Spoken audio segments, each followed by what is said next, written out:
The Subaru Crosstrek aims to be a do-it-all compact crossover that gives you a naturally aspirated engine, a CVT, and all-wheel drive for a pretty darn reasonable price. But do all those things and those off-road chops hurt you in highway fuel economy? Let's go find out.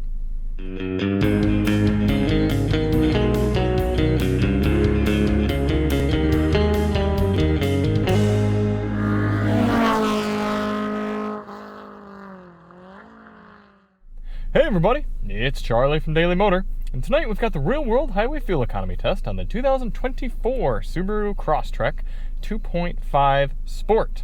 In this test, we're going to head out on the highway and do 50 miles out and 50 miles back, averaging 70 miles per hour to get you a realistic fuel economy number for this crossover. Now before we get started, let's hop out and take a look at it.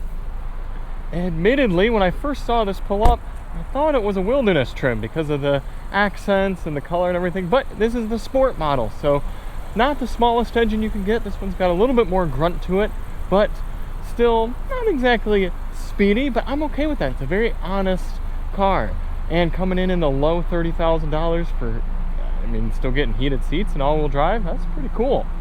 If you do want to see more on the new Crosstrek, check the link in the description. We're going to be doing a members-only sound test tonight. We've got the infotainment review, we've got a full review, we've got a sound test, we've got winding road videos, whole bunch of stuff for you to check out below. So why do we do this test?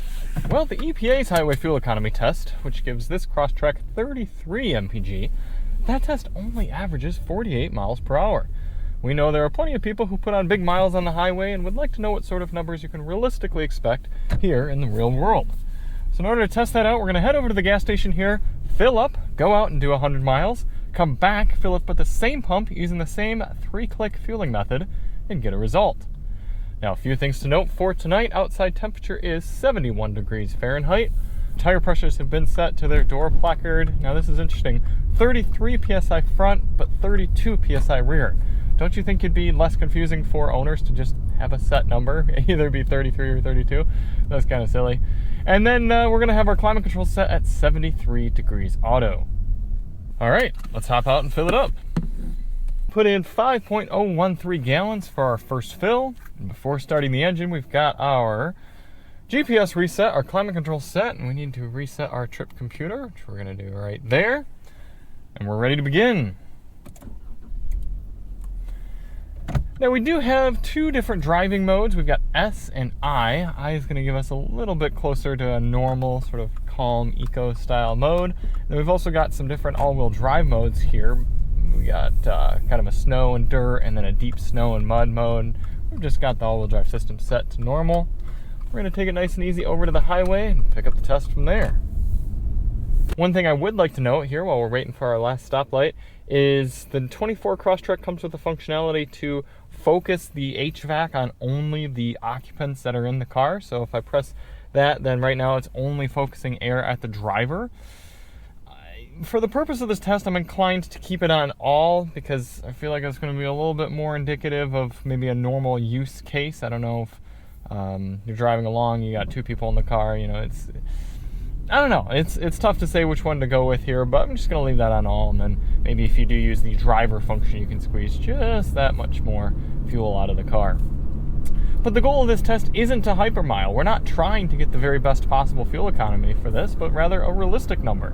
So in order to do that, we're getting up to highway speed here at a reasonable pace, and we're going to set our cruise control at a GPS-indicated 71 miles per hour. And that should allow us to average 70 over the whole test. I've actually been decently satisfied with the manners of the Crosstrek here on the highway. It's not, like I said, not a very powerful engine, but it's also not super uncouth or loud. So yeah, it's gotta work to get up to speed, but driving on the highway here for just over a $30,000 car, I'm pretty happy with this. Looks like the car's digital readout is pretty on par with the GPS, maybe about half a mile per hour high, so I think we're going to have to set in, we'll start at 72 miles per hour on the vehicle's readout, and then I'll see as we get going through the test if we've been keeping up a good average. Maybe I'll drop that down to 71. Yeah, that'll give us 71 on the GPS there. Science! Like I said, initial highway impressions, the ride is good. It's not too loud in here. I am going to be curious how the seat comfort is over the whole test. We've got blind spot monitoring. We've actually got a pretty competent active lane keeping, which I'm excited to see if it's annoying or is useful over the test. You can see it's already taken us through this lane pretty competently. Now, I'm not super thrilled about doing the members only test here on the 6-speaker sound system. It's not fantastic. I'd be curious to know what the 10-speaker Harman Kardon sounds like, but we're going to have some fun with it either way and catch up with you at the end. Now, in the meantime, enjoy this time lapse of the entire trip.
Coming into the end of the highway fuel economy test here in the Crosstrek Sport.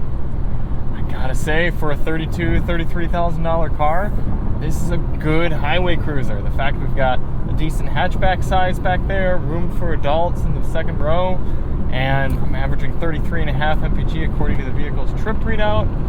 The ride is nice and cushy. It's taken these expansion joints and even the broken up pavement really well. I think the tires have a good amount of sidewall in them. The suspension's well calibrated. Engine's cruising. Because it's a CVT, it's kind of always oscillating. The lowest I saw was about 1800 RPM. If you're going up a hill like this, we're sitting at 2000. Steeper hill, you're going to see even more revs, but you don't really hear or notice the engine all too much. It's kind of just always a steady drone. I wouldn't say it's a remarkably quiet car, but for its class and for its price, it's pretty good in here. My butt is getting a little uncomfortable. It's not bad. I'd say it's about average. The seats aren't amazing. I'm finding myself kind of adjusting, but at least this one's got the power seats in it. The active lane keeping, though, really makes this car feel like it's worth more than they're charging for it. It's doing a good job. I mean, I've got my hands on the wheel, but it's sort of doing the steering for me through this corner. Keeps it right in the middle of the lane. I will say the adaptive cruise control is very conservative. Now, interestingly, you can actually set the acceleration aggression of the adaptive cruise control within the touchscreen there. But what I'm talking about is when it detects a car that you're coming up on, even very far away, it slows down very, very subtly and gradually. Then all of a sudden you look down, you're doing 68 miles per hour, and you're like, oh, I didn't even realize that. It's because the car way up ahead of me is doing 68, and it's kind of slowing down to meet it. So in some ways that's good. It makes it a very smooth experience, but it also can make it so you don't realize that you're slowing down as much as you are. So it does look like we're coming in a tad bit below our 70 mile per hour average. We got 69 over there, but overall pretty smooth test, and I'm looking forward to seeing if we verify that 33 MPG once we get back to the pump. 2.922 gallons going in for our final fill. As I was filling this up, I'm being reminded of the Subaru Outback Wilderness that we tested, and it is actually our most disliked video on the channel. It's like a 50-50 like-dislike. So many people are mad because I didn't like that car, and I didn't think it was a good buy for the fuel economy, and I stand by that. I think there are plenty of vehicles like the RAV4 Woodland Edition that you can get the same sort of